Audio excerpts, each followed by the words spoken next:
मिरजेत नागपूर घटनेच्या आणि रंगमंचमीच्या पार्श्वभूमीवर मिरज शहर पोलिसांचे पथसंचलन। मिरजेत नागपूर घटनेच्या पार्श्वभूमीवर आणि रंगमंचमीच्या पार्श्वभूमीवर मिरज शहर पोलिसांनी पथसंचलन केले। मिरज शहर पोलीस ठाण्याचे पोलीस निरीक्षक किरण रासकर यांच्या नेतृत्वाखाली सदरचे पथसंचलन घेण्यात आले।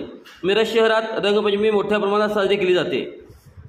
दरम्यान कोणताही कायदा व सुव्यवस्थेचा प्रश्न निर्माण होऊ नये यासाठी पोलीस प्रशासन सज्ज असल्याचे या पथसंचलनातून दाखवण्यात आले। शिवाय नागपूरमधील घटनेच्या पार्श्वभूमीवर सुद्धा सदरचे पथसंचलन महत्त्वाचे आहे। या पथसंचलनात मिरज शहर पोलीस गुन्हे प्रकटीकरण शाखा शिवाय गृहरक्षक दलाचे जवान उपस्थित होते। सदरचे पथसंचलन मिरज शहर पोलीस ठाणे ते सराफ कट्टा मार्गे छत्रपती शिवाजी महाराज पुतळा परिसर आणि तिथून ब्राह्मणपुरी ते पुन्हा मिरज शहर पोलीस ठाणे अशा मार्गावर घेण्यात आले। सदरचे पथसंचलन हे मंगळवारी रात्री 8 वाजण्यात घेण्यात आले।